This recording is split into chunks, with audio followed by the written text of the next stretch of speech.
आप देख रहे हैं दिल्ली का प्रतिबिंब। आइए आपको दिखाते हैं इस वक्त की बड़ी खबर।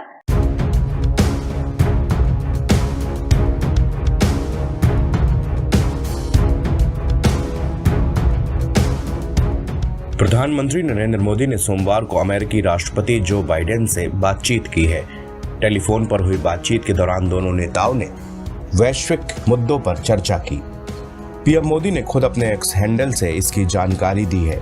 पीएम मोदी ने अमेरिकी राष्ट्रपति से बांग्लादेश के ताजा हालात और यूक्रेन की स्थिति पर भी डिटेल से चर्चा की। मोदी ने लिखा कि यूक्रेन में जल्द से जल्द शांति और स्थिरता लौटे, इसके लिए भारत की तरफ से पूरा समर्थन है। पीएम मोदी ने अपने एक्स हैंडल से लिखा कि आज फोन पर अमेरिकी राष्ट्रपति जो बाइडेन से बातचीत हुई है। हमने यूक्रेन की स्थिति सहित विभिन्न क्षेत्रीय और वैश्विक मुद्दों पर विस्तृत चर्चा किया है। मैंने भारत के पूर्ण समर्थन को दोहराया है ताकि जल्द से जल्द शांति और स्थिरता लौटे। उन्होंने कहा कि हमने बांग्लादेश की स्थिति पर भी चर्चा की है और शीघ्र ही समान स्थिति बहाल करने की आवश्यकता पर जोर दिया है। साथ ही बांग्लादेश में अल्पसंख्यकों विशेषकर हिंदुओं की सुरक्षा सुनिश्चित करने पर भी बातचीत हुई है। सरकारी बयान के मुताबिक मोदी ने बाइडेन के भारत अमेरिका व्यापक वैश्विक रणनीतिक साझेदारी के प्रति गहरी प्रतिबद्धता की सराहना की। यह लोकतंत्र, कानून के नियम और मजबूत लोगों के बीच संबंधों के साझा मूल्यों पर आधारित है। नेताओं ने द्विपक्षीय संबंधों में महत्वपूर्ण प्रगति की समीक्षा की और इस बात पर प्रकाश डाला कि भारत अमेरिका साझेदारी का उद्देश्य दोनों देशों के लोगों के साथ साथ पूरी मानवता के लाभ के लिए है। यूक्रेन संघर्ष पर बाइडेन के साथ अपनी बातचीत के दौरान पीएम मोदी ने अमेरिकी राष्ट्रपति को कीव की अपनी यात्रा के बारे में जानकारी दी, जहां उन्होंने यूक्रेन के राष्ट्रपति जेलेंस्की से मुलाकात की थी। बयान में कहा गया है कि प्रधानमंत्री ने बातचीत और कूटनीति के पक्ष में भारत की निरंतर स्थिति को दोहराया है और शांति स्थिरता की जल्द वापसी के लिए पूरा समर्थन देने की बात कही है। मोदी और बाइडेन दोनों ने बांग्लादेश की स्थिति पर भी अपनी चिंता साझा की है। उन्होंने कानून और व्यवस्था की बहाली, बांग्लादेश में अल्पसंख्यकों विशेषकर हिंदुओं की सुरक्षा सुनिश्चित करने पर जोर दिया है। बांग्लादेश की प्रधानमंत्री शेख हसीना के इस्तीफा देने और भारत भाग जाने के बाद वहां हिंदू मंदिरों के साथ साथ हिंदुओं के घरों और व्यवसायों पर हमले की खबरें आई हैं। बयान में कहा गया कि दोनों नेताओं ने क्वाड सहित बहुपक्षीय मंचों पर सहयोग को और मजबूत करने की अपनी प्रतिबद्धता भी दोहराई है। पीएम मोदी ने जो बाइडेन के साथ रूस यूक्रेन जंग पर बातचीत और कूटनीति के पक्ष में भारत की सतत स्थिति के बारे में बात की और शांति स्थिरता की जल्द बहाली के लिए पूर्ण समर्थन भी व्यक्त किया। बता दें कि पीएम मोदी जब पोलैंड से सीधा यूक्रेन पहुंचे थे तो जेलेंस्की ने गले लगाकर उनका स्वागत किया था। साथ ही जेलेंस्की ने पीएम मोदी से कहा कि वह भारत द्वारा दूसरे पीस समिट की मेजबानी का समर्थन करेंगे। बता दें कि जुलाई में पीएम मोदी रूस गए थे और पुतिन को जंग खत्म करने को कहा था। भारत अभी रूस यूक्रेन जंग के बीच शांति दूत की भूमिका निभा रहा है। इससे चीन समेत कई देशों को मिर्ची भी लग रही है।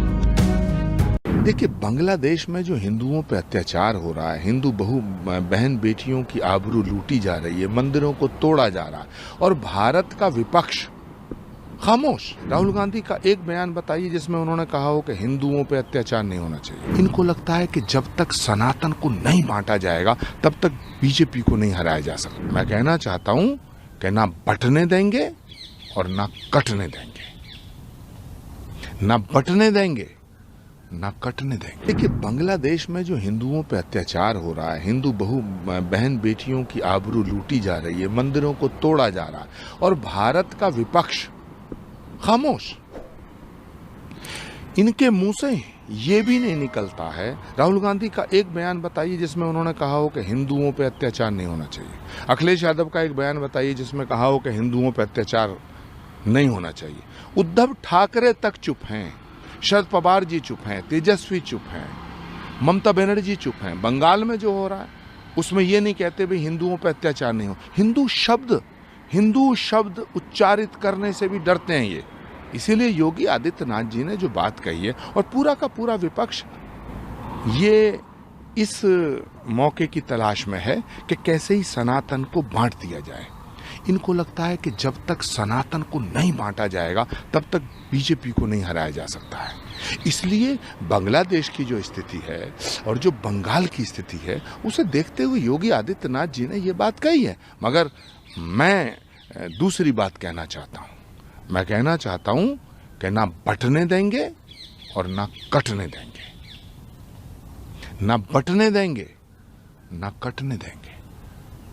कैसे, मतलब आप एक करके रखेंगे सबको, या क्या आपके पास फॉर्मूला है? सनातन को एक होना पड़ेगा, और अगर सनातन बट गया तो समझो भारत भी बटेगा। भारत तब तक एक है जब तक सनातन एक है। यदि सनातन का विभाजन हुआ तो भारत का भी विभाजन होगा। विपक्ष का ये कहना है कि मुख्यमंत्री हैं, एक गरिमाए पद पर बैठे हुए हैं, और इस तरीके का बयान देना है किसी एक समुदाय, मतलब विपक्ष जो बयान देता है ये भारत की एकता के लिए बयान देता है। जेएनयू के अंदर जो भारत के टुकड़े करने का बयान और भारत के टुकड़े करने की घोषणाएं हो रही थी, उसमें विपक्ष क्यों चुप हो गया? जो भारत के टुकड़े करने की बात करेंगे, भारत से आज़ादी की बात करेंगे, उन्हें आप अपना नेता बनाएंगे हैं? तो अगर आप भारत को बांटने की बात कर रहे हैं, हम भारत को बांटने की बात नहीं कर रहे हैं। हम तो भारत को बांटने वालों के खिलाफ हैं। हम तो कह रहे हैं सनातन को एक रखना है। सनातन एक रहेगा तो भारत एक रहेगा। इसीलिए मैं कहना चाहता हूं कि ना बंटने देंगे और ना कटने देंगे। झारखंड के पूर्व मुख्यमंत्री और कुल्हान टाइगर के नाम से चर्चित चंपई सोरेन के बीजेपी में शामिल होने को लेकर सस्पेंस खत्म हो गया है। दिल्ली दौरे पर आए चंपई सोरेन ने सोमवार को केंद्रीय गृह मंत्री अमित शाह से मुलाकात की। इसी के साथ साफ हो गया कि चंपई सोरेन अब बीजेपी में शामिल होंगे। अमित शाह से उनकी मुलाकात के दौरान असम के सीएम और झारखंड में बीजेपी के सह प्रभारी हिमंता बिस्वा शर्मा भी मौजूद रहे। इस मुलाकात के बाद हिमंत बिस्वा शर्मा ने रात के करीब 11:30 बजे सोशल मीडिया प्लेटफॉर्म पर एक्स पर लिखा कि झारखंड के पूर्व मुख्यमंत्री और हमारे देश के दिग्गज आदिवासी नेता चंपई सोरेन ने कुछ समय पहले माननीय केंद्रीय गृह मंत्री अमित शाह से मुलाकात की। हिमंत बिस्वा शर्मा ने यह भी लिखा कि चंपई सोरेन 30 अगस्त को रांची में औपचारिक तौर पर बीजेपी में शामिल होंगे। इसी के साथ ये भी अब साफ हो गया है कि चंपई सोरेन झारखंड मुक्ति मोर्चा से अलग होकर कोई नई पार्टी नहीं बना रहे। इससे पहले उन्होंने दिल्ली से रांची लौटने के बाद नई पार्टी बनाने का ऐलान किया था, लेकिन अब चंपई सोरेन ने दिल्ली में बीजेपी के वरिष्ठ नेता और केंद्रीय गृह मंत्री अमित शाह से मुलाकात के बाद अगले राजनीतिक कदम का निर्णायक फैसला ले लिया है। इससे पहले हिमंत बिस्वा शर्मा ने रांची से दिल्ली जाने के दौरान स्वीकार किया कि उनकी चंपई सोरेन से 5 से 6 महीनों से बातचीत हो रही है। अब चंपई सोरेन ने झारखंड मुक्ति मोर्चा छोड़ने का फैसला ले लिया है। आपको बता दें कि इससे पहले हफ्ते भर के अंदर दूसरी बार दिल्ली पहुंचे चंपई सोरेन ने साफ कहा था कि वो 2 दिवसीय दौरे पर राष्ट्रीय राजधानी दिल्ली आए हैं। राजनीतिक चर्चाओं के बीच चंपई सोरेन दिल्ली स्थित झारखंड भवन की जगह ताज होटल में ठहरे थे, जहां बीजेपी के वरिष्ठ नेताओं से उनकी मुलाकात हुई। अब बीजेपी में शामिल होने का फैसला लेने के बाद उन्होंने मंगलवार या बुधवार को झारखंड वापस लौटने की संभावना है। इन सब के बीच असम के सीएम हेमंत बिस्वा शर्मा का भी झारखंड दौरा 29 और 30 अगस्त को एक बार फिर होने वाला है। वहीं राजनीतिक विश्लेषकों का मानना है कि चंपई सोरेन बीजेपी में शामिल होने के पहले कई आश्वासन चाहते थे। चंपई सोरेन अमित शाह और बीजेपी से ये भरोसा चाहते हैं कि आगामी विधानसभा चुनाव के बाद अगर राज्य में बीजेपी की सरकार बने तो उन्हें सीएम की कुर्सी मिलनी चाहिए।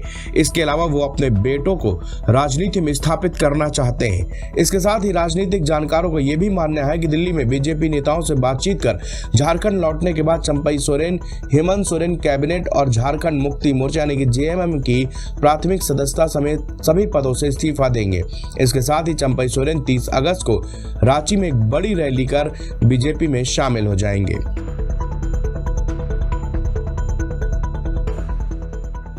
राहुल गांधी जी का इस समय थोड़ा इलाज की जरूरत है। उनका मेंटल हेल्थ चेकअप होना चाहिए। उन लोगों का एक लंबे समय से डिमांड था कि हमारा सेंट्रल पेंशन स्कीम को जो पुरानी थी वही लागू किया जाए।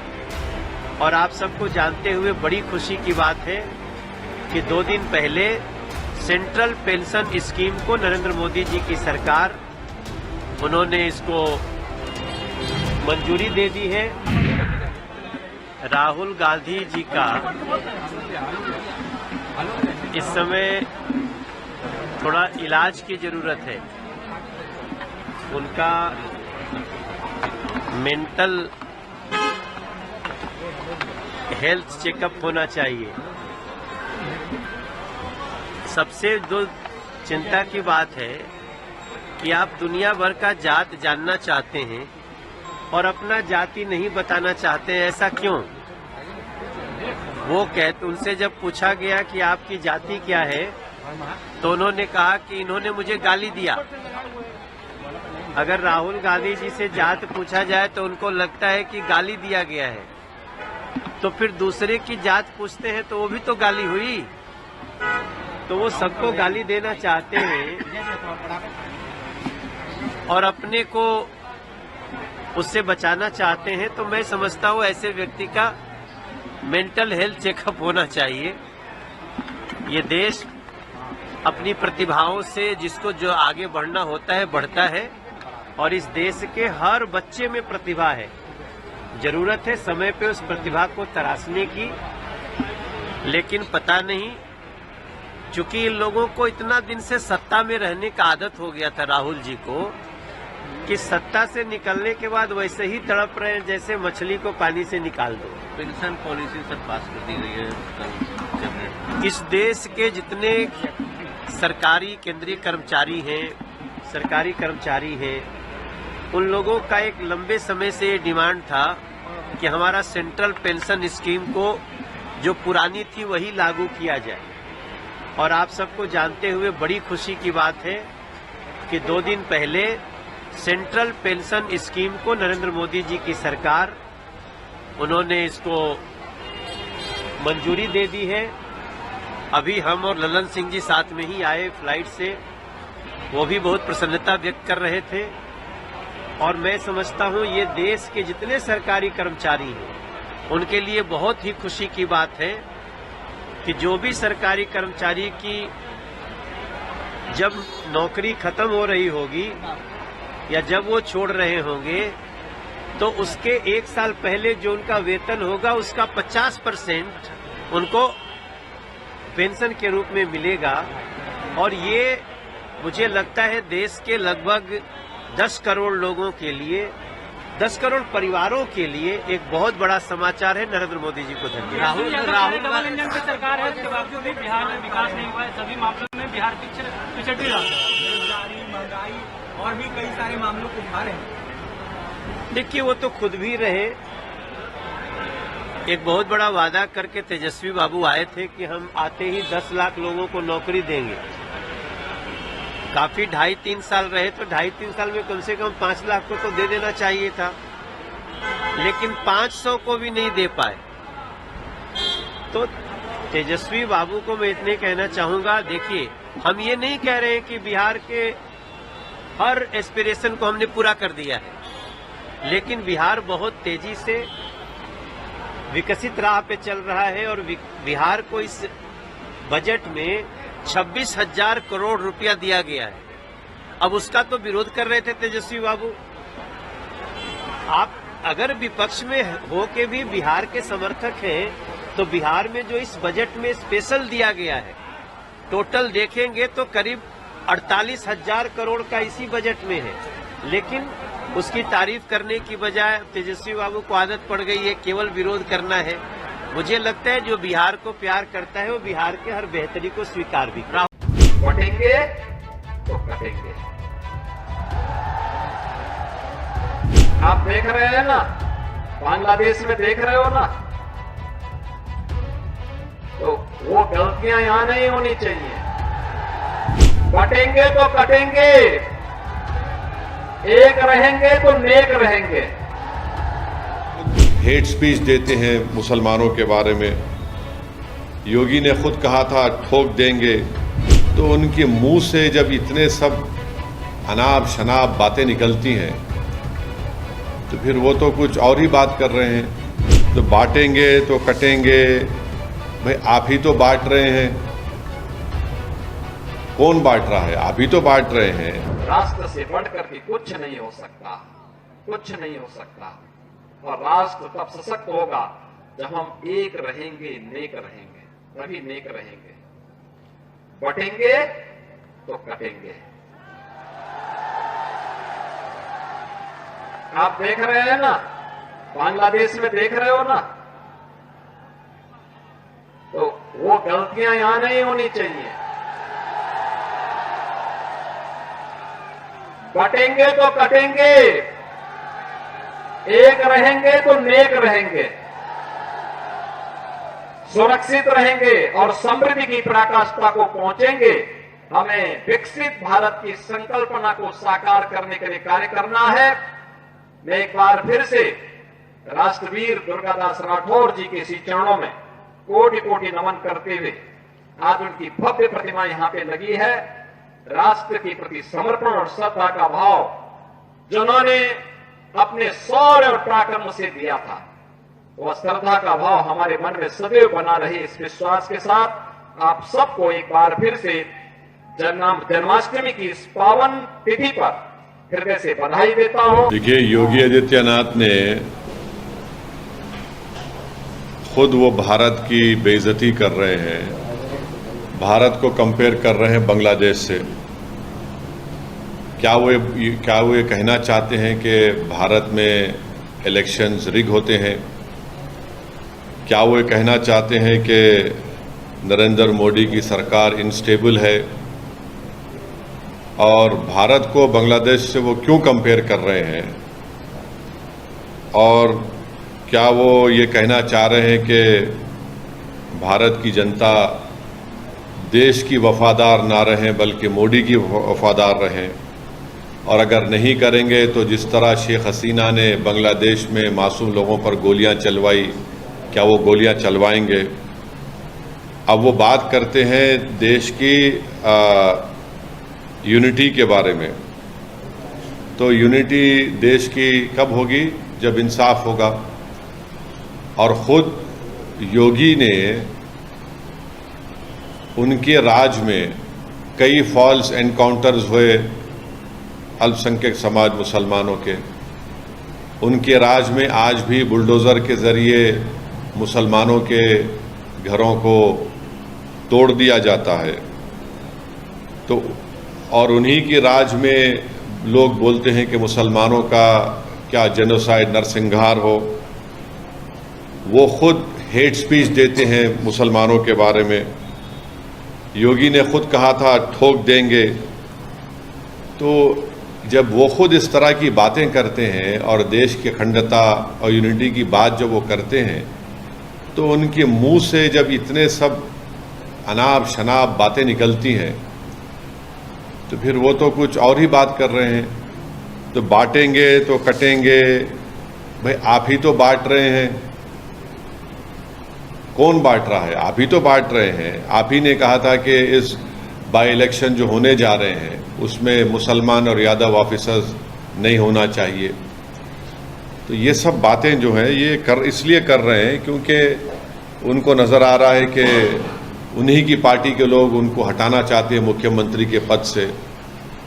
तो शायद वो बीजेपी को कह रहे हैं कि बटेंगे तो कटेंगे। तो ये इनका इनसिक्योरिटी है, उनकी अनपॉपुलैरिटी है उत्तर प्रदेश में। और फिर वो भूल गए कि जब देश की अखंडता की बात कर रहे हैं तो जो डिफेंस की ज़मीन थी उन्होंने इंडस्ट्रियलिस्ट को दे दिया वहाँ पर। तो ये सब इनका रिकॉर्ड रहा है। तो इसलिए वो बौखलाहट का शिकार होकर अपने हस्बे आदत सिर्फ मुसलमानों को निशाना बना रहे हैं अपनी हेट स्पीच के ज़रिए।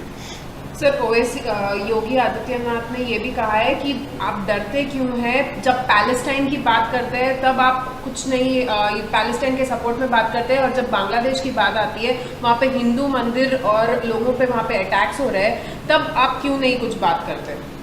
अगर उनके कान में कम सुनाई दे रहा है तो उनको एक ENT स्पेशलिस्ट को दिखाकर कान में आला लगाना चाहिए योगी को। बांग्लादेश में अगर जो कुछ हो रहा है तो उसका जिम्मेदार हम कैसे हैं? बांग्लादेश में हम तो वहाँ पर हमारा उनसे पुराने ताल्लुकात है। हमने इलेक्शन में मदद कर दी थी, वहाँ की शेख हसीना की, और बांग्लादेश में जो हिंदुओं पर जुल्म हो रहा है, क्या मैंने उसका कंडेम नहीं किया था? अगर उनको कम दिख रहा है तो शायद वो अपने चश्मा लगा लें, कम सुनी आ रहा तो कान में आला लगा लें। हमने कंडेम किया उसको। रहा सवाल पैलेस्टाइन का, तो पैलेस्टाइन के ताल्लुक से महात्मा गांधी ने क्या कहा था, पैलेस्टाइन के बारे में देश के प्रधानमंत्री ने क्या कहा था, पैलेस्टाइन के बारे में मौजूदा फॉरेन मिनिस्टर ने राज्यसभा में उठकर क्या कहा था, वो उसका देख लें। और अगर देश को बांग्लादेश में क्या हो रहा है उसके नाम पर यहाँ पर आप चलाएंगे देश को, तो फिर नरेंद्र मोदी को बताना पड़ेगा कि देश चलेगा तो देश के संविधान से चलेगा, देश की जनता के लिए चलेगा, या फिर बांग्लादेश में जो रहा वो चलेगा। तो ये तो नरेंद्र मोदी पर ही सवाल उठा रहे हैं। वो तो भारत की जनता देश की वफादार ना रहें बल्कि मोदी की वफादार रहें। और अगर नहीं करेंगे तो जिस तरह शेख हसीना ने बांग्लादेश में मासूम लोगों पर गोलियां चलवाई, क्या वो गोलियां चलवाएंगे? अब वो बात करते हैं देश की यूनिटी के बारे में। तो यूनिटी देश की कब होगी? जब इंसाफ होगा। और खुद योगी ने उनके राज में कई फॉल्स एनकाउंटर्स हुए अल्पसंख्यक समाज मुसलमानों के। उनके राज में आज भी बुलडोज़र के ज़रिए मुसलमानों के घरों को तोड़ दिया जाता है। तो और उन्हीं के राज में लोग बोलते हैं कि मुसलमानों का क्या जेनोसाइड, नरसंहार हो। वो खुद हेट स्पीच देते हैं मुसलमानों के बारे में। योगी ने खुद कहा था ठोक देंगे। तो जब वो खुद इस तरह की बातें करते हैं और देश की अखंडता और यूनिटी की बात जब वो करते हैं, तो उनके मुंह से जब इतने सब अनाप शनाप बातें निकलती हैं तो फिर वो तो कुछ और ही बात कर रहे हैं। जम्मू कश्मीर विधानसभा चुनाव को लेकर नेशनल कॉन्फ्रेंस और कांग्रेस के बीच सीट शेयरिंग फॉर्मूला सोमवार को फाइनल हो गया। केंद्र शासित प्रदेशों की 90 सीटों में से 51 पर नेशनल कॉन्फ्रेंस और 32 सीटों पर कांग्रेस चुनाव लड़ेगी। 5 सीटों पर फ्रेंडली फाइट होगी। वहीं 2 सीटें सीपीआईएम और पैंथर्स पार्टी को मिली हैं। कांग्रेस महासचिव केसी वेणुगोपाल, सलमान खुर्शीद और प्रदेश कांग्रेस अध्यक्ष हामिद कर्रा ने सोमवार को श्रीनगर में नेशनल कॉन्फ्रेंस के सुप्रीमो फारूक अब्दुल्ला के घर जाकर मुलाकात की। नेताओं के बीच घंटों चली मीटिंग के बाद सीट शेयरिंग का ये फॉर्मूला तय हो गया। जम्मू कश्मीर विधानसभा चुनाव के लिए सीटों के बंटवारे को लेकर कांग्रेस के साथ सहमति बनने के तुरंत बाद नेशनल कॉन्फ्रेंस ने सोमवार को 18 उम्मीदवारों की पहली सूची जारी की। जम्मू कश्मीर में विधानसभा चुनाव 3 चरण में होने हैं और एनसी ने पहले चरण के लिए 18 उम्मीदवारों की सूची जारी की है। पार्टी ने सोशल मीडिया मंच पर पोस्ट करते हुए कहा कि एनसी अध्यक्ष फारूक अब्दुल्ला ने सूची को मंजूरी दे दी है। पार्टी ने अनंतनाग से पूर्व सांसद सेवानिवृत्त न्यायमूर्ति हसनैन मसूदी को पंपोर से और पूर्व विधायक मोहम्मद खलील बांद को पुलवामा से अपना उम्मीदवार बनाया है। इससे पहले नेशनल कॉन्फ्रेंस और कांग्रेस के बीच लंबी बातचीत के बाद सीटों के बंटवारे को लेकर के सहमति बनी थी। सीटों के बंटवारे के फॉर्मूले के अनुसार नेशनल कॉन्फ्रेंस को 51 और कांग्रेस को 32 सीटें मिली थी। कांग्रेस अध्यक्ष मल्लिकार्जुन खड़गे और राहुल गांधी पिछले हफ्ते श्रीनगर पहुंचे थे। इस दौरान उन्होंने नेशनल कॉन्फ्रेंस के साथ गठबंधन और सीट बंटवारे को लेकर के मीटिंग की थी। बता दें कि जम्मू कश्मीर में 3 फेजेस में 18 सितंबर से वोटिंग होनी है। इलेक्शन कमीशन ने 16 अगस्त को जम्मू कश्मीर विधानसभा चुनाव की तारीखों का ऐलान किया था। राज्य में 3 फेजेस में वोटिंग होगी। यहाँ विधानसभा की कुल 90 सीटें हैं और बहुमत का आंकड़ा 46 है। जम्मू कश्मीर परिसीमन आयोग ने 5 मई 2022 को अपनी रिपोर्ट पेश की थी। रिपोर्ट के मुताबिक जम्मू और कश्मीर में 90 विधानसभा सीटें और 5 संसदीय सीटें यानी लोकसभा सीटें हैं। डिवीजन की नजर से देखें तो जम्मू डिवीजन में 6 सीटें बढ़ाकर 43 विधानसभा सीटें की गई हैं और काशी घाटी में 1 सीट जोड़कर 47 सीट बनाई गई हैं।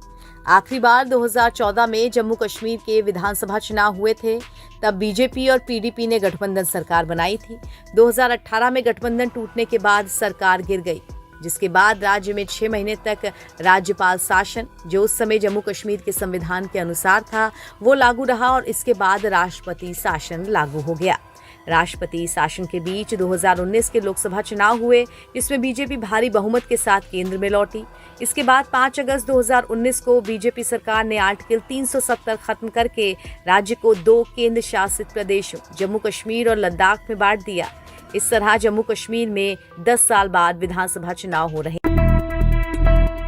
बीजेपी की 15 प्रत्याशियों वाली पहली लिस्ट में इकलौती महिला का नाम है। ये नाम है शगुन परिहार का, जिनकी अब चारों तरफ चर्चा हो रही है। खासतौर से जम्मू और कश्मीर में बीजेपी ने शगुन परिहार को किश्तवाड़ से टिकट दिया है। शगुन परिहार का लिस्ट में नाम आने के बाद उनकी चर्चा अब जोर शोर से हो रही है। हर कोई ये जानना चाहता है कि आखिरकार ये शगुन परिहार है कौन। बता दें कि शगुन परिहार बीजेपी के जम्मू कश्मीर में दिग्गज नेताओं में से एक अनिल परिहार की भतीजी है। अनिल परिहार और उनके भाई अजीत परिहार की आतंकियों ने गोली मारकर हत्या कर दी थी। हिजबुल मुजाहिदीन के आतंकियों ने अनिल और अजीत को तब निशाना बनाया जब वे रात को अपने घर जा रहे थे। अनिल परिहार की बीजेपी में पोजीशन और डोडा, किश्तवाड़, भद्रवाह जैसे जिले उनकी पैठ का देखते हुए पार्टी ने उनकी भतीजी शगुन पर बड़ा दाव खेला है। मैं बहुत कृतज्ञ महसूस कर रही हूँ कि मेरी पार्टी ने मुझे ये अवसर दिया, हमारे संगठन ने, हमारे नरेंद्र मोदी जी ने, हमारे जेपी नड्डा जी ने, हमारे संगठन महामंत्री अशोक कोल जी ने, हमारे किश्तवाड़ के नेता सुनील शर्मा जी ने और किश्तवाड़ डिस्ट्रिक्ट के तमाम लोगों की मैं तहे दिल से शुक्रगुजार हूँ, आभारी हूँ कि उन्होंने मुझे ये मौका दिया कि मैं उनकी सेवा का अवसर ये जो मुझे मिला है, मुझे उम्मीद नहीं विश्वास है इस कसौटी पे जो मुझे उतारा गया है, मैं इस कसौटी पे खरा उतरने की पूरी कोशिश करूँगा। तो नया चेहरा जो है भारतीय जनता पार्टी ने इस बार डिस्ट्रिक्ट किश्तवाड़ से उतारा है, तो क्या कुछ लग रहा है आपको? कितने लोग जो है वो सपोर्ट करेंगे? परिहार ब्रदर्स की किलिंग के बाद, चंद्रकांत जी की किलिंग के बाद कहीं ना कहीं किश्तवाड़ में सभी लोगों की जो है उम्मीदें भारतीय जनता पार्टी पर ही डिपेंड थी, तो क्या लग रहा है आपको? जी, मुझे पूर्ण विश्वास है मेरे किश्तवाड़ के लोग इस किश्तवाड़ की बेटी को खुले दिल से अपनाएंगे और ये इलेक्शन शगुन परिहार का नहीं, केवल अजीत परिहार, अनिल परिहार के परिवार का नहीं, ये इलेक्शन उन तमाम शहीदों के परिवार का है जिन्होंने देश की एकता, अखंडता के लिए अपना बलिदान दिया। ये इलेक्शन तमाम किश्तवाड़ वासियों का है जो किश्तवाड़ में अमन, सुकून और भाईचारा चाहते हैं। तो भारतीय जनता पार्टी ने आपको इस सीट पे उतारा है, क्या कुछ तैयारियां आपकी तरफ से चल रही हैं? परिवार में क्या कुछ माहौल था जब आपका नाम जो है वो सामने आया था? जी, भारतीय जनता पार्टी ने अगर मुझ पे ये विश्वास जताया है, ये संगठन जो है हमारा, उसने ये मतलब अगर मुझे ये मैंडेट दिया है किश्तवाड़ से, तो भारतीय जनता पार्टी, हमारा संगठन, हमारे किश्तवाड़ के लोग, तमाम लोग, ये सब मुझे मिलके चलाएंगे। मैं एक्सपीरियंस में और हर चीज में उनसे पीछे हूँ, मैं उन सब से बहुत छोटी हूँ।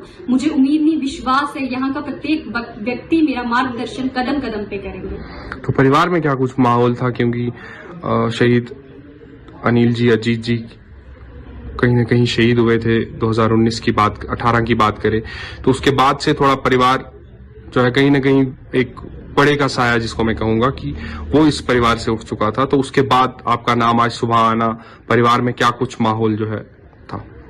जी, परिवार में तो बहुत खुशी का माहौल था।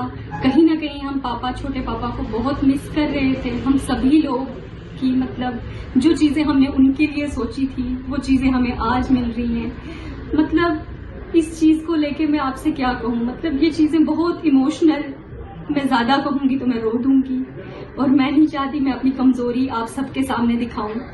और हमारे संगठन का साथ तो हम पे हमारे साथ उस वृक्ष की भांति रहा जो हम तक आने वाली हर धूप, हर बारिश और न जाने कितनी अलाओं बलाओं को हम तक आने से पहले ही टाल देता था।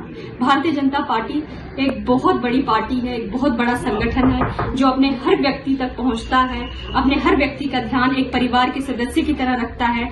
हमारे पापा, छोटे पापा के जाने के बाद हमारी पार्टी के तमाम कार्यकर्ताओं ने, सभी वरिष्ठ नेताओं ने, सेंटर, चाहे वो सेंटर के हों चाहे वो स्टेट के हों, हमारा मार्गदर्शन कदम कदम पर किया, हमारा ध्यान रखा हर चीज में। पवित्र सरयू नदी के तट पर बसे अयोध्या में भव्य राम मंदिर के पुजारियों, सेवादारों और कर्मचारियों के लिए खुशखबरी आई है। सभी की तनख्वाह में 10% तक का इजाफा हो गया है।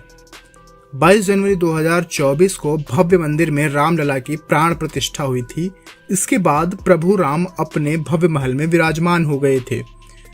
इसके करीब 7 महीने के बाद उनके ही पुजारियों और सेवादारों को खास तोहफा मिला है।